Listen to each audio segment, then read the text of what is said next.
my name's T Goodbody. I'm from the University of British Columbia, and I work with Dr. Nicholas Coops. I just finished my PhD in March, and it was basically focused on using digital aerial photogrammetry for characterizing forest structures and enhancing forest inventories in general. So my talk is basically going to be fairly high level, but kind of go into the analyses that I did in my PhD and how that might be useful for some of you guys. So this term, enhanced forest inventories, is one that is very North American centric, but it basically involves the synergy of traditional forest inventory information like a tabular cruise inventory with data sets like LiDAR or digital photogrammetry.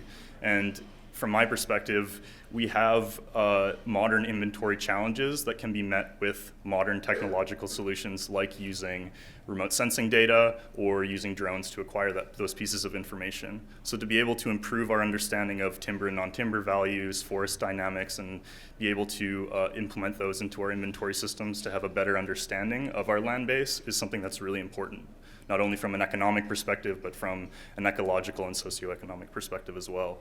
So ALS, or LiDAR, as we would know today, you can kind of see the comparison between LiDAR and DAP in the bottom left here. Dark blue is what DAP shows, and the green is what LiDAR shows. That's kind of the bread and butter of remote sensing of forests from a 3D perspective right now.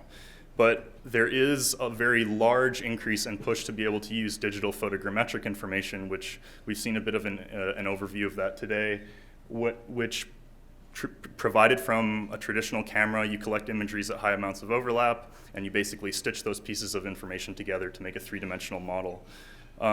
It is a cost-effective alternative to LiDAR. At a landscape level, if you collect it with an airplane, you could be paying a third of the cost of collecting LiDAR information. It provides you with structural information, high-density point clouds. It also has spectral information, which is derived from the images themselves, which LiDAR does not. And it has this really strong potential for being able to update area-based forest inventories. Area-based is basically the assessment of large landscapes, but we can also apply that through the use of unmanned aerial systems.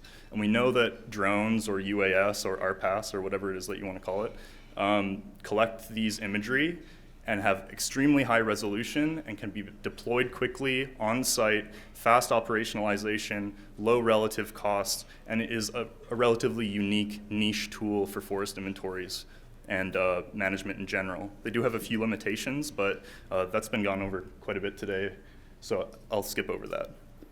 So I'm going to summarize essentially my PhD research into three separate topics. You can kind of fit UAV or RPAS into each one of these three different sections, but my PhD research was essentially to review, examine, and report on digital aerial photogrammetry successes and limitations for characterizing forests of varying structures, UAVs too.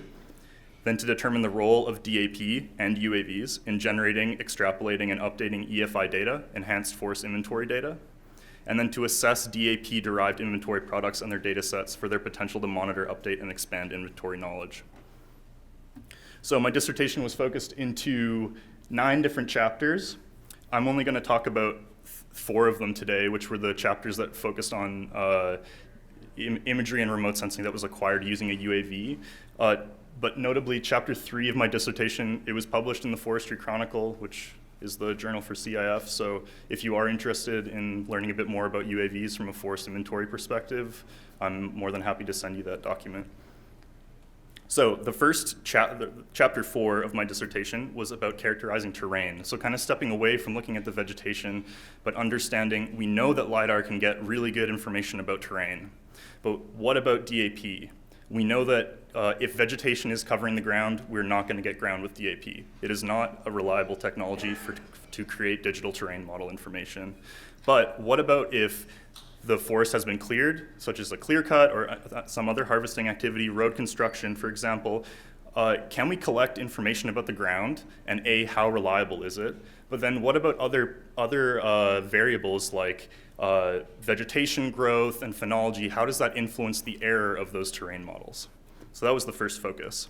So in order for us to do this analysis, we used in the same location, we collected 20 different UAV imagery acquisitions over 2 years, and we produced photogrammetric point clouds out of that, so structural information, and then those photogrammetric point clouds were processed to produce digital terrain models. And because the New Brunswick has a province-wide LiDAR acquisition, which is freely available, it's all open data, we compared our UAV-based DTMs to the reference LiDAR DTM, which is essentially the industry standard. And we wanted to know how errors would be changing through time and to be able to relate that to things like phenological growth.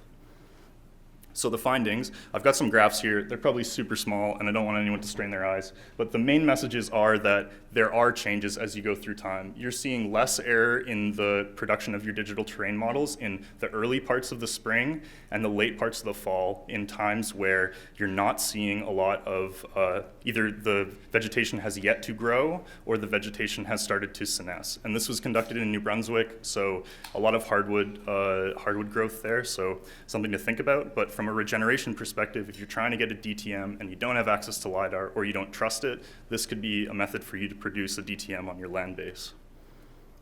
For my second project, I looked at assessing regeneration, and we're doing a project now in collaboration with the Alberta government to continue on with this. Regeneration surveys are costly, and in BC, you might have to do regeneration surveys on over 1 million hectares alone in a single year.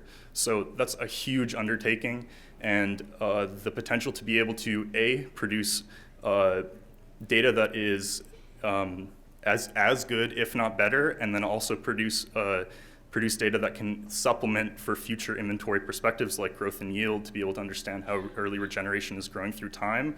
This would be a good application of using DAP and using drones. So in order for us to do this, we flew 6 different blocks wall to wall. These are 3 of them. This is actually close to Quesnel in BC. This was on West Fraser land. We collected imagery. We produced the ortho imagery, so the planimetric imagery, and then we produced this 3D structural information and combined those 2 pieces of information together. We then segmented the landscape into bits, tiny little bits and pieces that have spectrally, so the color of the imagery, spectrally and structurally unique characteristics. And then we went through and did a supervised classification. So we went into these blocks, which is a 3.99 meter standard regeneration survey plot. And then I went through and I picked out representative objects, and I said whether it was a conifer, whether it was deciduous, or whether it was ground. So we had 3 different land cover classes, and we did that across the whole area. And then we ran the classification, and then every single little object is given a class, whether it's ground, deciduous, or conifer. And we had very high accuracies. And the important aspect about this is that after the classification has been conducted, you can look at the spatial distribution of those objects across your land base. Where am I seeing conifer? Do I have bare ground? Where is deciduous? But you can also look at the structural componentry of that. So how tall were my objects? How tall on average am I seeing my conifers across my block? And if you do that through time, you can theoretically start to understand the growth of those objects across your land base.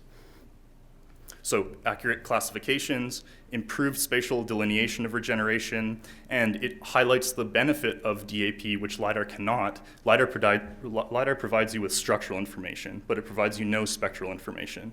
DAP provides you with both, and these types of analysis show that because you have both pieces of information, you can combine those together to produce a very informative product. So the last 2 chapters of my dissertation were mainly focused on this idea of we have LiDAR information, we know LiDAR works for being able to calculate volumes, basal area, etc. What about 10 years down the road? LiDAR's starting to get old. What can we do to be able to update the baselines of our inventories? So as I said before, DAP data is not very reliable for getting ground of the forest, especially when the forest is fairly high up and tall. But it is very good at being able to characterize the surface of the forest. So being able to synthesize and combine LiDAR information with DAP information, we can start to be able to update the growth of our forest, or how tall our trees are, or the amount of volume that we see on our land base using digital photogrammetric technology. So this here, you can see a 2013 canopy height model, so the height of the trees. In the middle, you see 2015 after a selective harvest has been taken. And then on the far right, you see the difference. You see where harvesting has taken place, and you can quantify the amount of volume that was both removed from your land base and the amount of accretion of volume. So I'll do a very quick once-over of the differences between the two technologies. On the left, Guillermo showed this slide before, but on the left you see LiDAR, you can see distribution of points all the way through. Lots of ground points. The comparison with DAP, very few ground points, not a lot of points in the center, not showing you a lot of inner structure of the forest, which is something that could be very informative for making management decisions. But it does have a very high density upper canopy and gets heights very well. So being able to estimate things like volume, and obviously Lori's height, max height, are very correlated with these upper regions of these point clouds. So very informative for being able to make predictions of inventory characteristics. So what I wanted to do in my PhD is figure out, we have two different perspectives that we can look at. Area-based, where we look at, let's say we divide our land base into 20 by 20 meter cells, and we analyze the structural information in each one of those 20 by 20 meter cells, and we get a prediction for volume in a 20 by 20 meter cell. Or, on the opposite side, tree-based. Much finer detail, actually delineating individual tree crowns, analyzing the information within each individual tree crown, and producing a volume estimate of individual tree volume or individual tree basal area. So I wanted to know what the potential to do this with these two technologies were. So for the area-based approach, here you can see the amount of volume in cubic meters mapped across the two different times, the left side being LiDAR and the right side being DAP post-harvest. We found that we knew that LiDAR was going to work, and it worked very well. This was an initial testing of this DAP technology, and it worked equally as well as LiDAR did. The caveat to that is that we used the LiDAR digital terrain model to be able to make these types of estimates. So it's something that's very important about DAP. But in general, volume estimates were very good at an area-based level, and it highlighted the fact that in order for you to do these types of estimations, it's important to know how LiDAR and DAP characterize forest structure in different ways. Like I showed before, LiDAR the points go all the way down. If you think about this from a statistical perspective, which can be very daunting, but essentially when we're creating these models, we look at the statistical distribution of these points that we're looking at. What is the maximum height? What is the minimum height? What's the mean height? How are points distributed within the canopy? And you can see that maybe you won't get the same results for the same metric between these two different technologies. So being able to understand that and produce volume estimates independently in different models is something that's important, but you can get very, very similar amounts of accuracy. So moving on to an individual tree level, you can see here, this is a tree. And you can see the bottom line is the LiDAR, which is ALS, and the upper line is DAP. And you can see that consistently we're seeing the DAP line higher. So I wanted to know, is it actually possible, A, for us to be able to estimate the individual tree volume, and B, be able to estimate the amount of growth that has occurred over that time period, and estimate as well the amount of incremental volume that's accrued throughout that time period. So individual tree-based assessments can be very difficult. I think if you're going to a provider and they say that they can give you 100% of the trees accurately, I wouldn't trust what they're saying.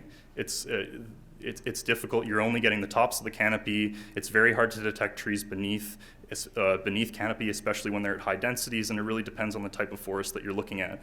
In my particular example, which was in Williams Lake, BC, I found agreement between 70% of trees between the two data sets. So I detected a tree in my LiDAR data set, and I detected the same tree in the DAP data set 70% of the time.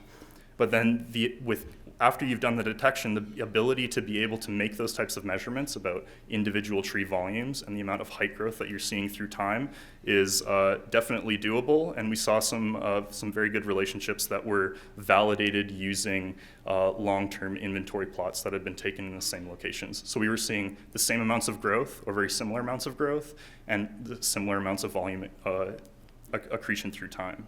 So this is very interesting, especially from if you're working in a forestry sector and your harvesting area is, let's say, 30, 40 hectares, you can throw the drone into the sky and fly that in a day, easily. That means that you have that structural information, that means that you have that spectral information, and you can do this type of analysis to be able to measure. The important thing is, though, is that you need ground plots. You need to have information related to how many trees are in a particular area to be able to make relationships with the statistics that you have from these point clouds. So that's something that's important. But someone that I work with, Piotr Tompalski is his name, he's just recently released a paper that highlights that there is a certain amount of transferability with these types of, after you create a model, is it just static?